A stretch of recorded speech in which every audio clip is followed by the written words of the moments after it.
RCR, la red que comunica y une al Perú. Sigue usted en sintonía a través de RCR, Red de Comunicación Regional. Y en esta oportunidad, en nuestra secuencia RCR Voto Informado, recibimos la visita del doctor Gerardo Zárate, el ex candidato al Congreso de la República en Lima Metropolitana por el Partido Fuerza Popular por el número 33, ¿no? Así es. ¿No? Y además debo reconocer, él es un reconocido jurista, compatriota, y además forma parte del ilustre Colegio de Abogados de Madrid, España. Qué gusto saludarle y gracias por atender esta invitación. Igualmente, siempre para mí un placer estar en RCR y en Voto Informado. A ver, la pregunta que se pueden estar haciendo nuestros amigos oyentes que nos sintonizan en distintos puntos del territorio nacional, ¿no? ¿Por qué se anima a postular, ¿no?, al Congreso, ¿no?, siendo un profesional exitoso, ¿no?, y que ha afincado varios años también en España, ¿no? ¿Por qué la necesidad, ¿no?, de apostar por un poder del Estado que en los últimos años ha tenido serios cuestionamientos, un poder del Estado que siempre está en el ojo de la tormenta, ¿no? Muchas gracias. Creo que la pregunta es pertinente y bastante importante. Al igual que otros compatriotas en el exterior, el devenir de los acontecimientos, de los últimos acontecimientos, nos preocupa a todos los peruanos. Y había un miedo, un temor claro a que el nuevo Congreso se convirtiera en un Congreso constituyente que atacara los valores básicos que tiene nuestra sociedad. Y este tiene que ser un Congreso nuevo, renovado, pero que complemente al anterior y que dé respuestas a temas concretos que le preocupan a la ciudadanía. Y por eso, en defensa de esa Constitución que nos ha dado un espacio de libertad y de oportunidades, en defensa de la familia y la vida, es que me decidí a participar con la ayuda de los amigos, ¿no? Ahora, en los últimos meses hay un tema muy recurrente, ¿no? Hay sectores, ¿no?, que naturalmente tienen una fijación, ¿no? Cambio de constitución política, de una u otra manera cambiar las reglas del juego, ¿no?, bajo el eslogan que dicen el sistema no funciona, ¿no? Entonces yo estaba revisando un poco las propuestas. ¿En realidad el sistema no funciona o qué es lo que ha pasado en los últimos años en el país? En el país se ha instalado lo que se denomina una guerra de trincheras, ¿Ya? ¿no? Dos sectores, en el fondo, que se acusan mutuamente, se insultan, se ha instalado una cultura del odio y de falta de comunicación. ¿Y esto qué hace? Evitar que yo pueda ser fiscalizado. Porque yo no tengo que hacer propuestas, yo no tengo que, en el Congreso no tengo que demostrar que hago cosas, tengo que insultar, tengo que salir en los medios e insultar. Y esa desarrolla una mecánica perniciosa en toda la sociedad. Y al final la gente no es tonta, dice, oye, esto no me está resultando, ¿no? Debemos huir de esos movimientos y personas que fomentan la cultura del odio. Debemos fomentar la cultura de la vida y la cultura del diálogo. Hay propuestas muy buenas que en el Parlamento se discutieron y que no han dado a luz. Y hay que hacer que esas propuestas en favor de los peruanos de una vez se concreten. Ahora, interesante lo que usted plantea, ¿no? Nos hemos estancado más en los insultos, más en las diatribas, en la polarización, ¿no? Ahora, esto no es ajeno, los parlamentos en el mundo también de una otra manera tienen esta dinámica, ¿no? Pero en el Perú se ha convertido ya en una suerte de norma diaria, una suerte, digamos, de la vida diaria de los peruanos. Tenemos que asistir a estos constantes fricciones, constantes enfrentamientos. Debo también indicar que tú tienes mucha experiencia en gestión parlamentaria, has sido asesor parlamentario por muchos años antes de afincarte en España, ¿no? Entonces, esto de una otra manera te da, si se quiere, un valor agregado. ¿Por qué miras de cerca y por qué conoces al Congreso qué es lo que debería hacer, ¿no? Sí, tuve la oportunidad de trabajar desde 1993 hasta el 2001. Durante muchísimos años tuve una gran escuela con el doctor Ricardo Marcenaro. De ahí tuve la oportunidad de conocer a Javier Barrón y a Rafael Aita, ¿no? Tres caballeros, tres señores que siempre lucharon por el Perú. Y eso nos da una experiencia, ciertamente, en la gestión y en el trabajo parlamentario.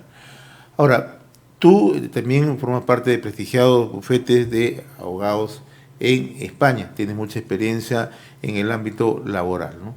Y uno de los temas que seguramente cuando llegas siempre al país, porque no estás desconectado, lo sabemos por tus artículos, los comentarios que siempre sueles hacer llegar. ¿Te preocupa la situación, por ejemplo, del fondo de pensiones en el país? Así es. Lo primero que nos debe preocupar es las propuestas populistas, ¿no? Siempre se dice, tienes dinero ahí, cógelo. Claro. ¿No? Hay dinero en la ONP, cógelo, que nos lo devuelvan, cógelo el dinero de las AFPs. Ese dinero está destinado a un fondo, es tu reserva para tu vejez, para que no caer en la miseria. Y si ahora disponemos de eso, será pan para hoy y mucho hambre para mañana. Quedaremos desprotegidos y afectaremos a toda nuestra familia. Lo que tenemos que ver es cómo hacemos que ese sistema sea fuerte y dé pensiones justas, mejores pensiones. Y para eso hay que apartarlo de la discusión populista. Por eso mi primera propuesta es, oiga, hagamos lo que hay en España y en muchos países, un comité de sabios. Gente especializada, matemáticos, economistas, antropólogos, sociólogos, hayan estudiado el tema de poblaciones y nos digan qué tenemos que hacer, qué medidas presupuestales, qué medidas organizativas de financiamiento, hay que llamar a financieros, a gente muy preparada, lo hay en el Perú y en el extranjero, que nos digan qué medidas tenemos que hacer para que tengamos un sistema fuerte, que no quiebre. Ya en Perú han quebrado sistemas y desprotegido a mucha gente. ¿Qué hacemos para que no quiebren y para que nos den pensiones justas?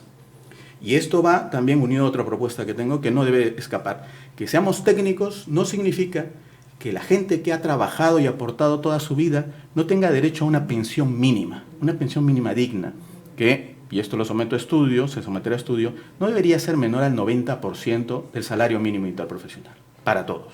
Ahora, ¿qué es lo que ha fallado en el sistema de pensionario en el país, en el Perú, desde tu punto de vista? El que hayan coexistido dos sistemas, en primer lugar, el sistema de la 19990, el famoso sistema de reparto, ¿no? Así es. Ese sistema es, falsamente se nos dice, no, es todo lo que ingresa se paga. No, eso es a lo que devino. Originalmente era como una especie de capitalización colectiva. Al principio todos aportan, se crea una reserva actuarial, vamos ajustando esto con cálculos actuariales, matemático-actuariales, y vamos creando una gran reserva, una gran cuenta. Y después se irán jubilando la gente con ese dinero. ¿Qué pasó? Nos gastamos ese dinero. Como ahora se quiere hacer por partes, gastémonos ese dinero. Y entonces, al final devienen que los que pagan, lo que entra por una ventanilla sale por la otra. Y ya no hace reserva. Y ahora se quiere hacer lo mismo con las AFPs. Eso no significa que no tenemos que vigilar qué comisiones se pagan, qué cálculos se hacen para determinar los montos de la pensión. Hay que defender a la gente. Tienen derecho a una administración, a un Estado fuerte que vigile sus derechos. Ahora, y el otro tema que mucha gente se pregunta, bueno, antes que nada estamos conversando con el doctor Gerardo Zárate Salas, candidato al Congreso de la República en Lima Metropolitana por el Partido Fuerza Popular, número 33. La gente muchas veces se pregunta, en el Perú hay pensiones exiguas, ¿no? Tengo una aportación de determinado número de miles de soles, pero, sin embargo, al cumplir la edad requerida, tengo una pensión que no me permite tener una vida medianamente digna. Entonces, la gran pregunta es que surge, ¿cómo es que todos esos fondos que se aportan sean mejor capitalizados, tengan una mayor rentabilidad y que esto permita, ¿no?, que las personas, cuando ya estén en la edad para la jubilación, accedan a pensiones dignas? Aquí lo que tenemos que ver es cuál es el requisito. Vamos a ver, en el sistema de reparto, en el 19990, es muy simple. Tienes que cumplir un mínimo de años de aportación y una edad. Si no tienes esos años de aportación, te falta un día, no tienes derecho a pensión. En el otro sistema, puedes aportar 3 años, 4 años y tendrás derecho a una pensión, pero va a ser exigua. ¿Qué tenemos que hacer? Mecanismos para que en el tema de 19990, al final vamos a ir hacia presupuesto. Vamos a tener que financiarlo con presupuesto y tendremos que saber cuánto cuesta, cuánto debemos a nuestros viejitos y cómo lo financiamos. Ese es a través de la 19990. Así es. ¿Y cómo hacemos con las AFPs? ¿No?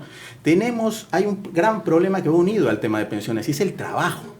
¿Cómo hacemos para que la gente desde temprana edad, incluso desde nacer, pueda aportar poquito a su fondo de pensiones, pero con un horizonte de 40 años, eso vaya revolviendo y haciéndose un fondo importante? Ahora, ¿cómo hacemos en un país donde la tasa de informalidad es altísima, ¿no? Así es. Y en eso va justamente las otras propuestas que tengo. Lo primero, vamos a formalizar a la gente, eso es un error. Lo que tenemos que hacer es decirle a la gente cómo hacemos para que ellos tengan un incentivo. Y lo hacemos muy prácticos. Por ejemplo, para vincular al tema de pensiones, que todo el consumo que tengamos, 2 puntos del IGB pasen a tu cuenta individual. Es decir, todo lo que compres, todo ese consumo, vaya a tu cuenta individual. Puede ir incluso a la cuenta de tu hijo. Desde el que nazcas tengas tu cuenta individual. O tu cuenta en un sistema, sea público o estatal. Y vaya creciendo desde ahí. Eso por un lado. ¿Cómo hacemos para que la gente acceda al trabajo? Vivimos una 4ª revolución tecnológica. ¿Tenemos nosotros las capacidades básicas? Pongo el ejemplo de España. En España hay un 14,3 de paro. Es una gran preocupación. Pero las empresas no cuentan con trabajadores, porque no tienen las capacidades digitales básicas. Y eso también va a pasar en Perú, con la diferencia que en vez de pasarnos en una parte de nuestra población, nos va a pasar en una gran parte. ¿Qué necesitamos? Capacitaciones básicas masivas. Pero para eso necesitamos que haya internet para todos. Hagamos, como se ha hecho impuestos por obras, hagamos impuestos por tecnología. Atraigamos a las grandes empresas tecnológicas. Pongamos esos grandes centros tecnológicos y culturales en los pueblos jóvenes. Demos acceso a banda ancha. No puede ser que vayamos por nuestra gran ciudad y se va los datos, ¿no? ¿Cómo van a ser empresas? ¿Cómo se van a educar? Necesitamos inglés. El Estado tendría que poner un canal, internet, radio, exclusivamente para aprender inglés, con clases de media hora, y así tendremos 4 clases de un mismo curso y 13 niveles, y que después la gente vaya a certificarse. Con eso vamos a tener herramientas, que los jóvenes puedan constituir una empresa, presentando su DNI de inmediato será constituida la empresa. Conforme te doy en cualquier administración pública, mi DNI sale constituida mi empresa. Que no paguen impuestos durante 3 o 5 años. ¿Para qué? Déjalos crecer, dejámoslo empezar a surgir. Y así haremos que estos jóvenes, ¿no es cierto?, puedan tener un porvenir. Así podrán construir cosas y así podrán aportar y ser solidarios, ¿no? Lo que mencionabas, hay gente que tratando de trabajar toda su vida no reúne un fondo mínimo. Hay que ser solidarios con ello, pero necesitamos para eso recursos.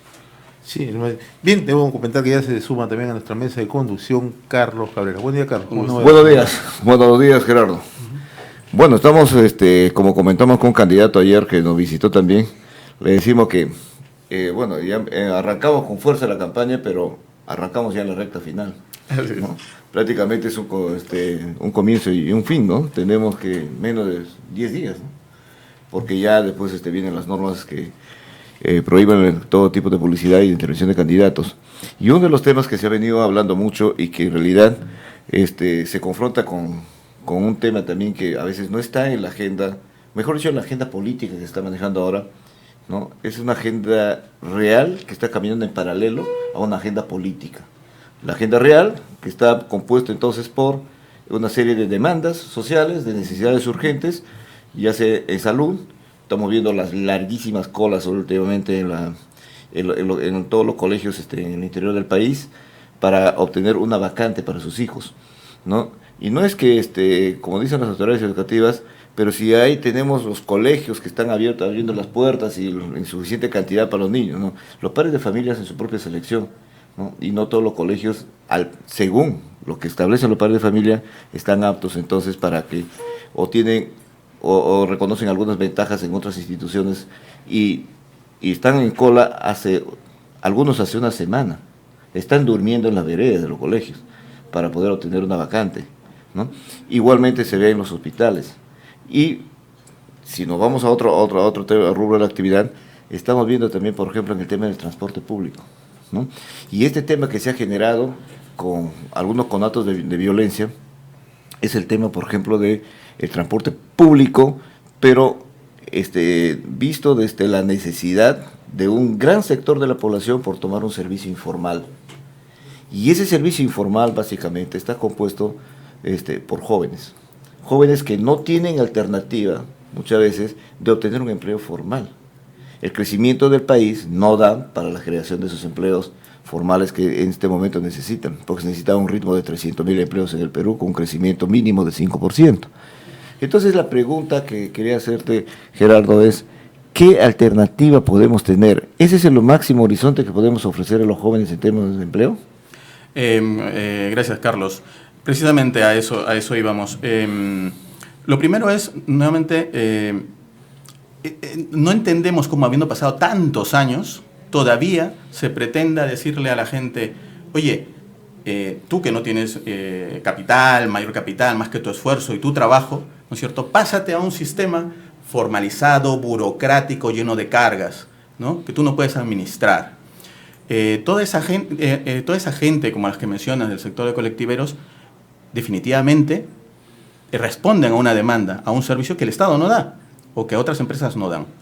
Y por eso tenemos que fomentar que ellos, en primer lugar, puedan formalizarse, pero formalizarse con regímenes promocionales, disminuyendo, simplificando todos esos y a la vez dándoles capacitación.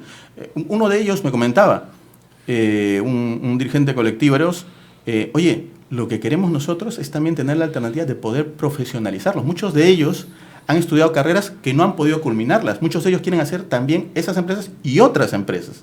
Tienen ideas, pero se enfrentan contra un Estado que siempre les da la espalda. Frente a eso tenemos que darles las herramientas básicas, como mencionaba, en nuevas tecnologías, en acceso a redes, en acceso a cursos, en simplificación de todo el tema administrativo. Pero también, y eso permíteme desviarme un segundo, todo el acceso a Internet y a todo esto también va ligado a las tarifas eléctricas, ¿no? Tenemos que estudiar esto para que hayan tarifas justas. Ahora, pero estábamos en provincias hasta ayer y conversamos con algunos comuneros, por ejemplo en el caso de Tambo Grande, en el caso de Bajo Piura, y ellos lo que mencionaban lo siguiente: ellos aspiran a que sus hijos, por ejemplo, estudien en una universidad, a que sus hijos estudien en un instituto tecnológico, a que sus hijos se profesionalicen, ¿no? Pero a lo máximo que pueden aspirar en este momento, después del golpe que sufrieron con el tema del fenómeno del Niño, que por supuesto hasta ahora las obras están ahí, no se han repuesto, y al no reponer entonces la infraestructura también se limita, en este caso, puestos de trabajo formales para esos jóvenes. Entonces van ingresando a la población económicamente activa y su horizonte es ser mototaxista. Entonces, ellos te dicen, yo no tengo ningún problema en que mi hijo sea un mototaxista, yo prefiero que sea eso a que sea un delincuente. Pero el problema es qué hacemos después de eso, o sea, hacia dónde apuntamos. Esos chicos, por ejemplo, en sí, ¿no?, ya son unos pequeños potenciales, o son en la realidad pequeños empresarios. Ya se han conseguido por ahí un mototaxi, ya tienen una herramienta de trabajo, ya están en las calles brindando un servicio formal, informal, de lo que sea, pero porque hay una demanda, ¿no? Para muchos fue una novedad, por ejemplo, que aquí en Lima se vea el sistema de transporte en moto lineal. Y los políticos recién se dieron cuenta, decían, qué barbaridad, eso no puede ser, es inseguro. No, ese servicio en el norte del país se da hace 15 años. Así es. Y simple y llanamente porque se abrió un espacio, por ejemplo, de demanda, simplemente se trasladó ese servicio hacia Lima y hacia las zonas periféricas. Y en las zonas periféricas está hace mucho tiempo. Y recién se han dado cuenta hace un par de meses. ¿Y qué cosa se ha hecho? Salió la autoridad del transporte urbano único y nos ha dicho, ¿sabes qué?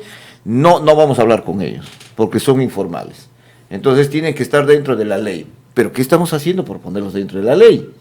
¿No? Entonces no, porque en realidad las empresas formales que tienen necesidad de expandirse y de comprar sus unidades y cuando la pregunta bien clave es ¿y cuánto te transporta tu sistema formal?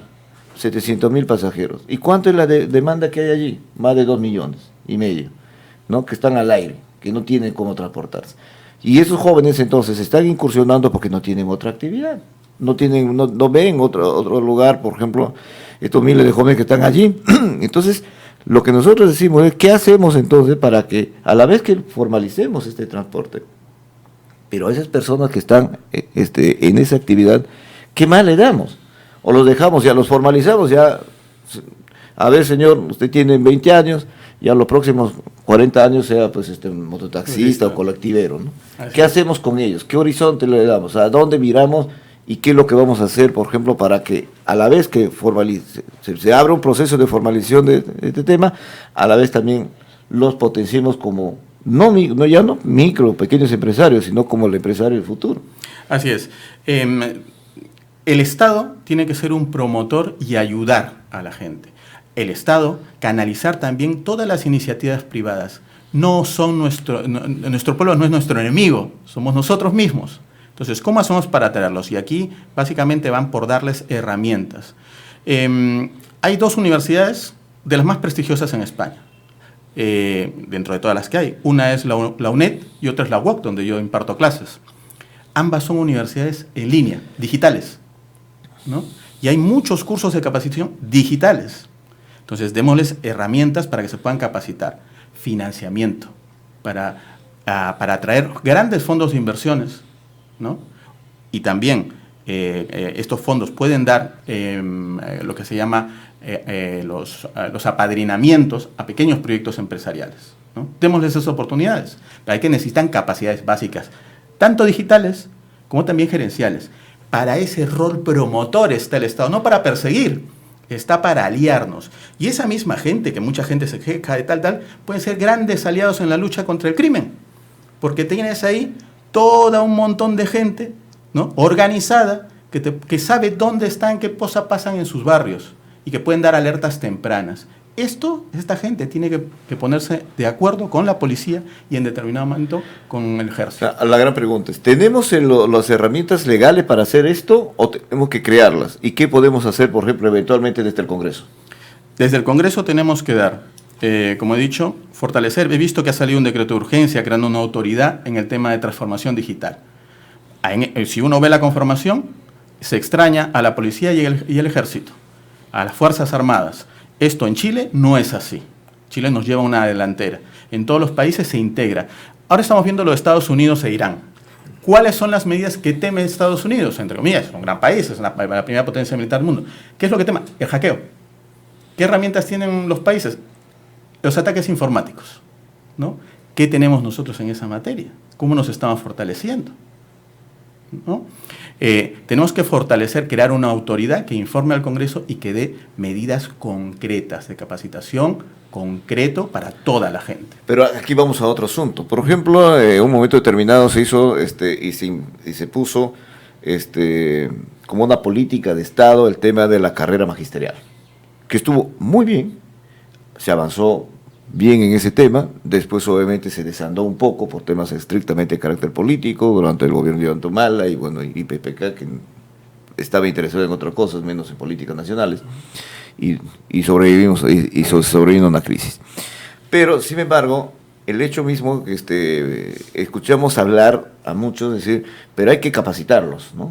Sí, hay que hacer esto, hay que ir a la universidad, hay que hacer otro. Lo mismo se dijo en ese momento, pero se echó a andar el asunto. Y se habló de una palabra clave, la certificación. Entonces, como quiere que para que estés y accedas a una mejora remunerativa, tenías que certificarte. Entonces se abrió una gama entonces de centros de estudios superiores que ofrecían esa certificación.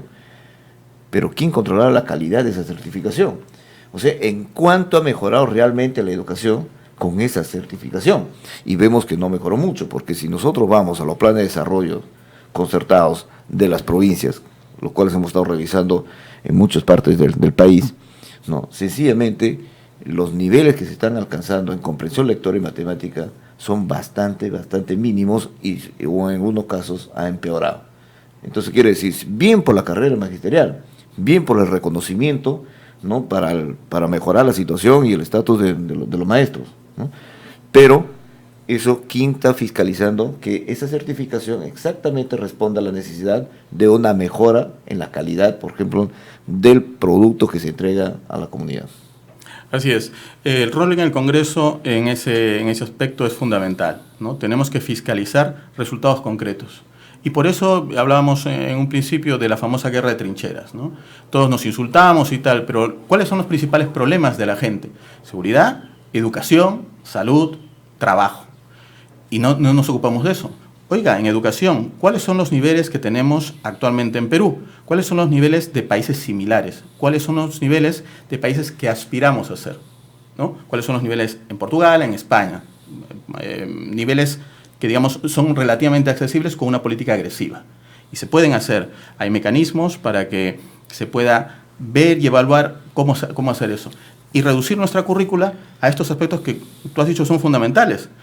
La comprensión lectora es fundamental. Aunque parezca mentira, para que la gente pueda acceder a competencias digitales, lo primero que tiene que hacer, aunque parezca irreal, es la comprensión lectora, el razonamiento verbal.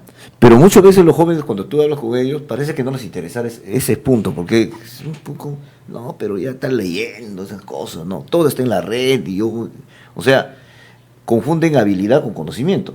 Así es, perfectamente. Y en eso aciertas del todo. Cuando yo era joven, el principal problema era encontrar 2, 3 libros sobre un tema, ¿no? Ahora los recursos son inmensos, pero hay que saber, hay que enseñar a la gente cómo investigar, ¿no? Y qué cosa leer y comprender lo que lee. Y cuál es la intencionalidad detrás de cada texto, ¿no? Y leer varias fuentes. Hay muchos recursos, pero hay que hacerlo. Yo pongo una anécdota. Un día estaba en mi casa y mi hija me preguntó un asunto, abro y veo Wikipedia. Empiezo a leer y mi hija se molesta, me dice, papá, la Wikipedia no dice la verdad. No quiero atacar a Wikipedia, pero los niños de 10, 11 años en España te dicen, oye, esos no son recursos que sean absolutamente fiables. Papá, tienes que buscar recursos más fiables. Tienes que ir a otras fuentes confiables. Exactamente. O sea, saber utilizar la herramienta, ¿no? Exacto. Y nuevamente, yendo a la anécdota de mi hija, que ha cumplido 11 años y a la que adoro, a los 10 años ya me trajo sus primeras aplicaciones informáticas del colegio. Ellas ya están haciendo aplicaciones informáticas. Ya hay una productividad concreta. Exactamente. Y eso nos permite, ¿no? Con esa productividad, con ese acceso a herramientas que les hacen tener unas habilidades, pues que ahora, por ejemplo, en mi despacho, a las 8, en 8 horas de trabajo ya la gente se va, como máximo. Incluso hay gente que trabaja 4 horas presenciales. Hay gente que va, ¿no es cierto?, 2 días a la semana. ¿Por qué? ¿Por qué te permite? Porque tienen una altísima productividad y pueden trabajar en cualquier sitio, en su hogar, y compatibilizar su vida familiar, el cuidado de su familia y los valores con el trabajo. Y desarrollarse plenamente. Y eso es a lo que debemos aspirar en Perú. No a sobrevivir, a vivir y a desarrollarnos. A tener un entorno familiar saludable, a gozar vacaciones. Eso debe ser la oferta entonces central, por ejemplo, para esa gran masa de jóvenes que en este momento están esperando algo. Ellos dicen, queremos algo, o sea, ni siquiera están plenamente identificados, ¿no? Cuando dicen queremos algo, en ese algo entonces está una variedad de cosas, ¿no? Pero que habría que ir seleccionando para poder identificar eso y decirle, bueno, lo que te puedo ofrecer es esto y trabajemos en esto, ¿no? Esto que nos estamos mencionando, por ejemplo, sería básico y fundamental que se empiece a comprender. Porque mira, si tú tienes un niño de 10 y 11 años, en España, por decirlo, o en Portugal, como pones el ejemplo, ¿no? Que ya está en esos niveles de capacitación, y comparamos con otros niños de 10 y 11 años que estamos aquí en el Perú, no hay forma de competir, pues. Y el tema es que cuanto más nosotros hablamos de la globalización y todo lo demás, pero la globalización tiene sus responsabilidades, y muy duras, ¿no? Porque ese mercado laboral, ¿no? Que para lo cual estamos preparando a los jóvenes, también están preparándolos igual para en España, en México, en Alemania, en todo lado. Y finalmente nuestros niños van a empezar a competir en ese mercado global. ¿Pero con qué herramientas? Exactamente. Y estas dos herramientas, hay muchísimas cosas, pero yo traigo a mi propuesta 2 básicamente, que es el tema digital y el tema del inglés. Mínimo, los niños tienen que hablar perfectamente inglés. Otra cosa es además hablar chino, oye, si quieres hablar quechua, hablar otros idiomas, el dominio perfecto del castellano, pero el dominio mínimo es del inglés, porque ahí tienes muchos recursos, muchísimos. Yo siempre pongo el ejemplo, cuando yo estaba haciendo mi tesis de maestría, vine aquí a Perú y busqué libros y no encontré ninguno en mi universidad, no diré el nombre, es muy buena, pero no había ninguno. Me fui a España, a la biblioteca de la Universidad de Salamanca, y encontré 12 libros. De ahí fui a visitar a mi ahora esposa a la Universidad de Chicago y habían cientos en inglés. El conocimiento está en inglés, las herramientas están en inglés, las metodologías están en inglés. Y además hay un hecho que está probado científicamente. Si tú a un niño, a un bebé, le enseñas un idioma, va a desarrollar una parte del cerebro que le va a permitir en el futuro tener un nivel bilingüe y además adquirir otros idiomas con facilidad. Después ya no lo vas a tener, ya esa parte del cerebro queda dormida. ¿Por qué no le damos esa oportunidad a los bebés? ¿Por qué no tener un canal digital exclusivamente destinada a la enseñanza del inglés? Canal digital en 24 horas. Certificaciones progresivas que tú puedas acudir. Y ponerle a los niños programas en inglés, ¿no? Con 11, 12 años, la gente tiene allá un nivel de 12, incluso ya de un B2, B3, un B2 entrando a C. ¿Nuestros niños acaso son diferentes? ¿Nuestra gente es diferente? Mi hija no es diferente a nadie. Solo que se le pongan las herramientas adecuadas a su alcance. Es la necesidad. Y nosotros tenemos una gran ventaja que, aunque parezca mentira, no hay en otros países, no hay en todos los países. Sed de aprender y trabajo, ganas de trabajar. Eso te lleva a un enfoque diferente de lo que es el legislador, pues.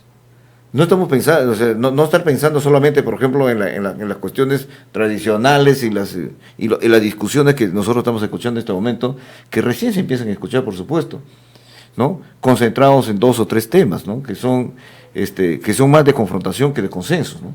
El tema, por ejemplo, de la ideología de género, que es bien que se discuta y que se establezca, pero hasta para eso se necesita comprensión lectora, se necesita herramientas para poder comprender y explicar, porque yo te aseguro que los que están hablando de estos temas, unos a favor y otros en contra, cuando salen a defender sus posiciones, se les nota que tienen serias limitaciones, porque ni siquiera ellos mismos lo comprenden bien. Absolutamente. Yo he estado escuchando, no voy a mencionar los candidatos porque no quiero crear un clima confrontacional, pero escuchaba que había gente que decía la ideología o las teorías de género y tal, y decían, es un tema de igualdad. Oiga, no. El tema de igualdad es un tema muy antiguo de la Revolución Francesa. El tema de la no discriminación es una lucha moderna que se ha dado sobre todo en Estados Unidos y que ha ido en todos los países europeos. ¿Quién va a estar en contra de la igualdad de la gente? ¿Quién va a estar en contra de la igualdad de salarios con independencia de que seas hombre o mujer? Además, dicho sea de paso, las estadísticas de las academias de la magistratura en España, el gran porcentaje de gente que supera durísimas oposiciones, son mujeres. Leen, trabajan, se superan, ¿no? ¿Quién va a estar en contra de eso? ¿De qué estamos hablando? Se quiere confundir a la gente. Yo tengo una posición y la digo con total franqueza. Se ha querido reemplazar la lucha de clases por la lucha de sexos. Llevar esa lucha al interior de la familia. No es que se ha querido, se está insistiendo en eso. Y no podemos permitirlo. La familia es la célula básica de la sociedad. Y el derecho de los niños a tener un padre, una madre, ¿no es cierto? Y un desarrollo armónico. Porque en un principio vino entonces la ola verde, ¿no? Pero parece que eso ya está pasando. ¿Por qué? Porque los principales referentes, ¿no? O han resultado ser tan o más corruptos incluso que a los que criticaban supuestamente en esta lucha de clase, como tú mencionas, y en esta idea de la izquierda o la derecha. Sí, y ahí lo vemos. Pero esa ola verde va pasando entonces su efectividad para el discurso y ahora está concentrándose en la lucha de sexos. Así es, y esto no lo debemos permitir. Tiene que haber seguridad jurídica, tiene que haber igualdad, tenemos que fortalecer la familia, cuidar a nuestros niños, darle oportunidad a nuestros jóvenes y cuidar del futuro, tanto de nuestros ancianos de hoy como los del mañana. Y mi opción es esa, la de la verdadera derecha popular, la de la gente, la renovación. Y habrá que llevar estas propuestas, Gerardo, ojalá se pueda tener ese acceso para que este discurso que empiece a renovarse, pero empiece a renovarse desde una agenda real, que nosotros insistimos aquí como medio de comunicación, como red de comunicación regional, porque estamos conectados, por ejemplo, con comunidades, estamos conectados con provincias, con regiones, y estamos recogiendo diariamente ese sentimiento y esa preocupación de la población. Por eso es que en provincias casi este tema de la elección, pues nadie se acuerda. Y uno que otro candidato, ¿no? Yo cada que viajo los veo allí, ¿no? Haciendo conferencias de prensa, tratando de nivelar, pero sin ni idea, por ejemplo, de cómo enfrentar los temas que esos mismos candidatos en provincias lo están viviendo. Porque tampoco lo pone sobre la agenda, sino a veces, como ven algunos medios y ven el efecto que tiene y la presión que hay y casi un pensamiento único, ¿no? Que está yéndose a decirles a todos, no hay que pensar así, no de este lado, ¿no? Entonces los candidatos un poco que se contagian también de eso, ¿no? Y empiezan a repetir esos mismos conceptos, y eso no va a llevar a ningún lado, porque en sus provincias es donde más están con problemas de empleo, de competitividad, de inversión. Cajamarca, por ejemplo, está en los últimos lugares, en términos de, al final le dieron recursos, ya no generados por los temas de inversión, pero finalmente tuvieron recursos. ¿Qué ha pasado? Las autoridades no han tenido capacidad de gestionar, y han gestionado 21% del gasto. Tienes toda razón, y esto que es un problema gravísimo, por lo menos tiene rebotes en diversos sitios. Por ejemplo, la falta de pago de los aportes a los sistemas de pensiones. O sea, hay recursos y no se paga. Lo que trabajan los trabajadores no se pagan sus aportes. El Ministerio de Economía lo que debería hacer... Ese es un robo. Es un robo, es un robo. Pero es un robo promovido desde el Estado mismo. Así es. ¿Qué tiene que hacerse? La partida debe destinarse directamente, no pasar por 20 de frente desde el MEF a la Seguridad Social. Así nos evitamos que se deje de pagar. Esto no puede permitirse ni un día más. Y tenemos que llegar a reformas de igualdad. Eso en otros países tiene pena de cárcel, ¿no? Así es, porque es un crimen. Es un robo, es un crimen, ¿no? ¿Qué pasa si nos viene unos buenos años, ¿no? Y se ha dejado de aportar? Los fondos de capital empezarían a subir exponencialmente. Imagínense, pone 80.000 soles en una cuenta y de repente sube a 500.000. Y el Estado dejó de pagar. Tendría que pagar eso más los intereses. Más los intereses y ganancias. El Estado entraría en quiebra. ¿Y qué hacemos? Pues seguramente lo que siempre se ha querido hacer en los gobiernos, el perro muerto. Y esto no se debe permitir. Y ahora la gran pregunta es, ¿y por qué se hace eso desde el Estado? Porque nuevamente el Congreso tiene que cumplir su rol fiscalizador en lo que le importa a la gente, ¿no? Educación, salud, seguridad, pensiones, trabajo, ¿no? Si no cumplimos ese rol, nosotros somos los mismos que estamos dinamitando nuestras instituciones. Pero aquí vamos a agarrar carne en línea. Eso no es de ahora, no es del año pasado, no es solamente en el periodo del señor Vizcarra. Viene de muchísimos años y sabemos, todos los peruanos sabemos que existe ese problema año tras año, gobierno tras gobierno. Por eso que la pregunta reiterativa, que a veces cuando hablamos acá es, ¿por qué el Estado hace eso? ¿Por qué retiene indebidamente los recursos de los trabajadores, no los paga y los perjudica de esa manera? Así es. Esto debe tener una responsabilidad penal. Para mí es claro. Y tenemos que tener nosotros una responsabilidad como legisladores. Y no solamente ese es el rubro de las AFP, sino también el tema del seguro de salud. Así es. Y que es el tema de salud, además, siempre hablamos de pensiones, pero el tema de salud es de los más acuciantes, financieramente de los más difíciles, y tenemos que abordar ya. Pero estamos en este año, ¿cómo se está llamando este año? El año de la... Una universalización. De la universalización de la salud. Lo que estamos haciendo es, por ejemplo, y hablamos directamente del SIS, sin ser mi especialidad, en el SIS teníamos a una población relativamente pequeña, no muy pequeña, pero relativamente pequeña, que el Estado tenía que subsidiar con recursos directos. Y esto tiene que estar planificado. Si esto lo abrimos a todo el mundo, que sería mi deseo, creo que nadie está en contra aquí, de que todo el mundo esté protegido. Pero como a nadie en nuestras casas no se nos escapa, ¿de dónde? ¿Cómo lo pago? Si le doy un derecho a alguien, tengo que otorgárselo y tengo que financiarlo y ver cuánto es. No, basta ya de populismo. Y al final lo que vamos a hacer es desproteger a todos. Desproteger a la población vulnerable que queríamos proteger con el SIS, les vamos a desproteger. Y eso es mezquino y ruin. No, más allá de que cuestan vidas. Así es. En términos reales cuestan vidas. La gente se muere. Y esto no se puede permitir más.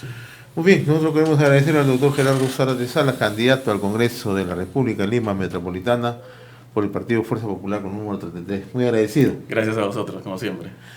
RCR, la red que comunica y une al Perú.